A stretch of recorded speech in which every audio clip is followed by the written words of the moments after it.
It was a conspiracy hiding in plain sight. That's me, shopping for this burning Godzilla figure from the classic flick Godzilla vs. Destroyer. For my 3-year-old kid, obviously. I saw that Amazon had it for $26.98. Then I checked Walmart just to make sure I was getting the best deal. $26.98, the same oddly specific price. Huh.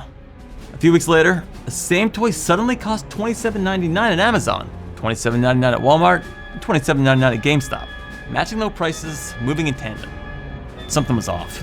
You wouldn't see this kind of thing in brick and mortar retail stores. They always try to outdo one another. So I decided to keep shopping, as research.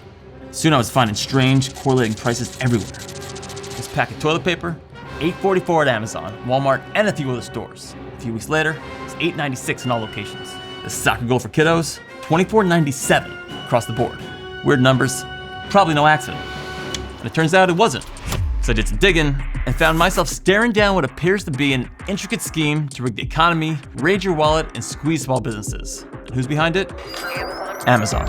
There has never been a company as powerful as Amazon. You're offering the lowest price, and it is the lowest price, but what people don't know, it would be lower if you weren't doing what you're doing. It's pure coercion. You rarely see it this explicitly. This is smoking gun stuff. Amazon completely dominates online shopping in the US and much of the world, with an image built on affordability and convenience. But accusations are growing that what feels like cost savings is actually the opposite, and they're doing it all with this one simple trick. We are going to take those orders and we are going to pack them in bubble mailers to cardboard boxes so we can get those products safely to you. Molson Hart makes educational toys through his company Viahart. He's been selling on Amazon since 2014, and he runs his business in part out of his warehouse in Texas. This is our best-selling product, Brain Flakes. They're interlocking plastic discs which teach kids dexterity and spatial thinking, and you can make some really cool designs. I reached out to Hart because he's no middleman. He invents and designs his products, arranges their manufacturing, and then he distributes them. These are many of our Tiger Heart stuffed animals, and some of our designs, I think, are the best in the world. So this is the world's best armadillo plush.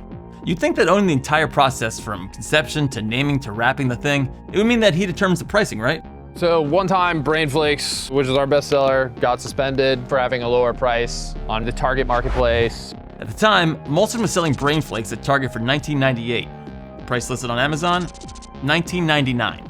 A 1-cent discrepancy that set off a rush to avoid financial disaster. You're scrambling with your team, you're on Slack, you're shooting emails, you're making calls, you're doing everything you can to get back up. It's horrible, it's a horrible experience. This is a standard occurrence with Amazon. The company's schemes to have the lowest prices have been known under various names, price parity policy, fair market price guarantee among them, but it all boils down to a few basic alleged principles. First, it's what we call third-party coercion. What Amazon does is it reviews and scans and surveys all the other platforms besides Amazon, like Walmart's platform, Target's online platform. That's Rob Bonta, Attorney General of California, who has spent years investigating Amazon. And please note, the following are my words, not his. Think Amazon's pricing algorithms as Skynet, the all-seeing AI in the Terminator movies. When it sees competition, it takes action to, well, terminate it. They flag it when the price for a product on Amazon is lower on another platform like Target or Walmart. And then they encourage the wholesaler to raise the price to match Amazon's price so that there is not a lower price out in the market that's lower than Amazon's. Okay, so that raises a few questions. Primarily, what does encourage mean? Here's where the aforementioned smoking gun comes in the form of emails discovered during Bonta's investigation. Amazon saw that Levi's khakis were being provided on Walmart's online platform at a lower price than on Amazon. Amazon was selling it at $29.99, and on Walmart it was a little over $25 to $26.99. Amazon flagged that for Levi's and said, we need to get this resolved. They use words like that. This needs to be resolved. Levi's worked with Walmart and got the price raised so that it was the higher price of $29.99 instead of having a lower price. So what does Amazon do to these vendors that spook them so much? The punishment at the center of the lawsuits involves Amazon cutting off access to what's known as the buy box. You know, that box on the right with the add to cart and buy now buttons? That's a special feature that exists on Amazon's platform where tons of sales are made. It's basically the recommended item when there's multiple choices. You can make the argument that these little yellow and orange buttons are the most powerful tool on the internet. Essentially, Amazon is designed so that if you don't have the buy box on an item, it's almost impossible for anyone to add your stuff to their cart.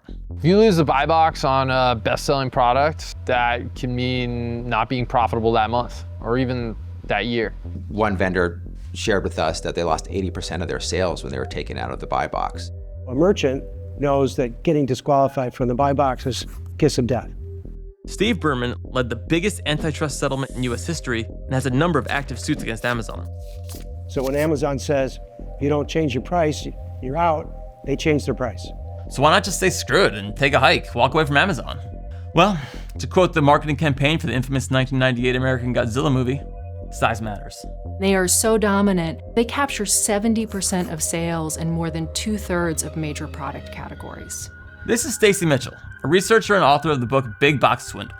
It controls the infrastructure that the modern economy runs on. All told, Amazon owned about 4 out of every 10 bucks spent online last year.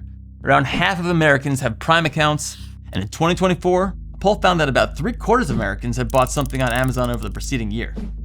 So the obvious move would be to just lower prices on Amazon instead of raising them elsewhere, right?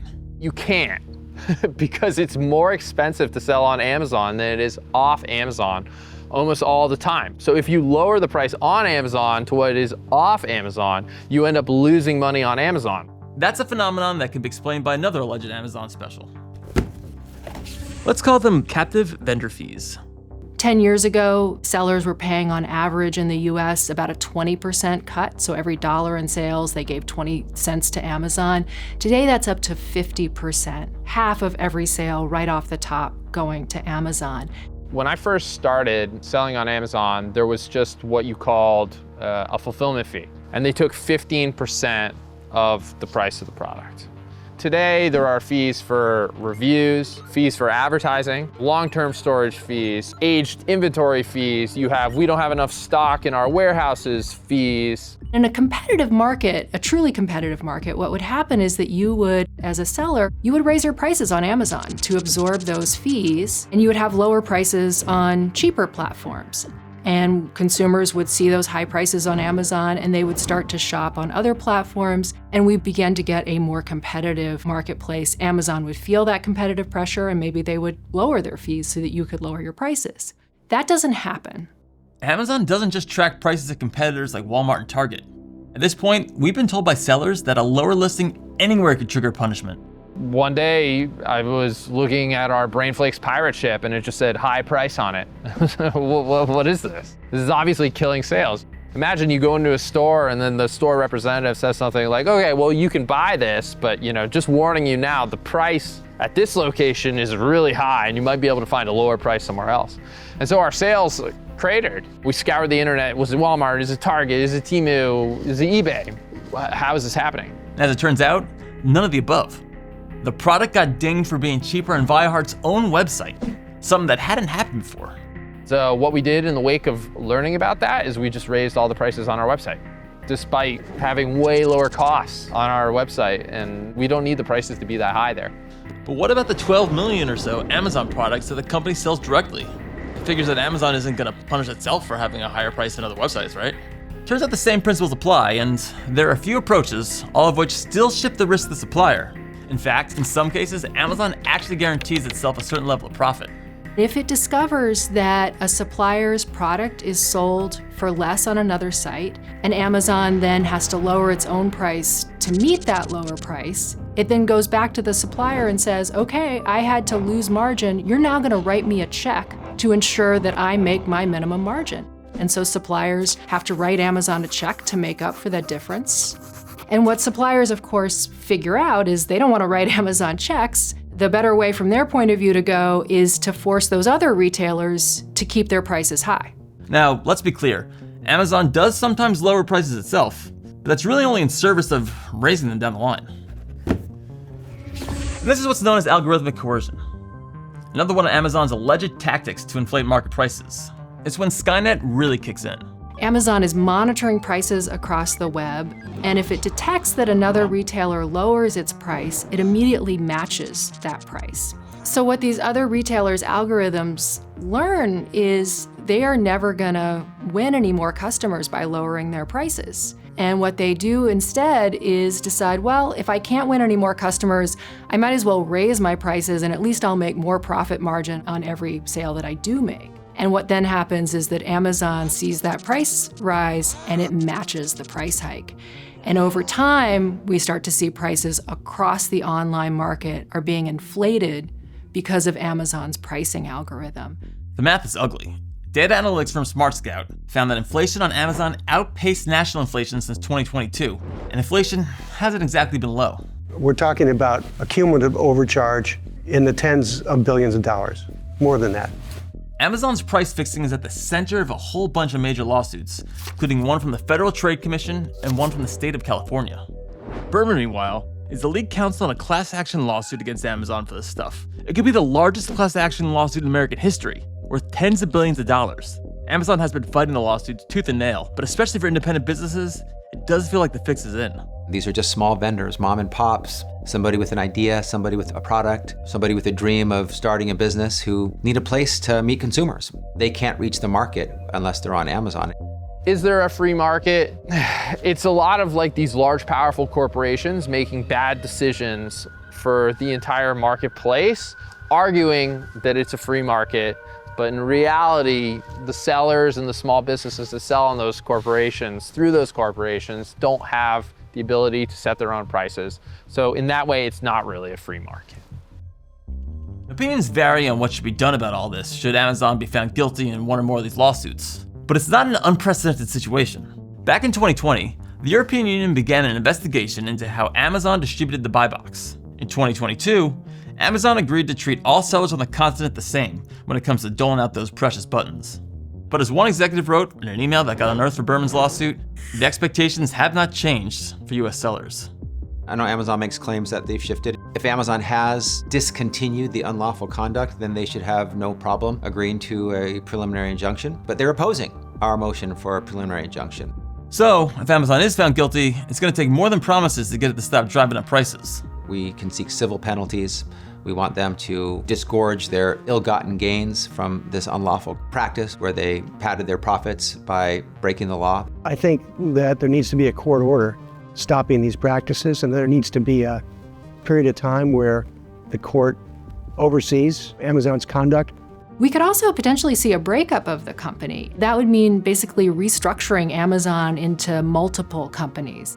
Our goal with our educational products is not just to make money. Our goal is actually to put them in as many children and in some cases adults' hands as possible because we want to have a big positive impact. Amazon generates massive amounts of money, and so there needs to be a better sense of when enough is enough. In the end, I didn't wind up buying the Godzilla toy at all. Turns out, the kid changed his mind and he wanted this King Ghidorah statue right here. It was 1807 at Amazon and 1807 at Walmart. Thanks for watching. Let us know what kind of stories you want to see in the comments. Remember to join our new membership program and don't forget to like and subscribe.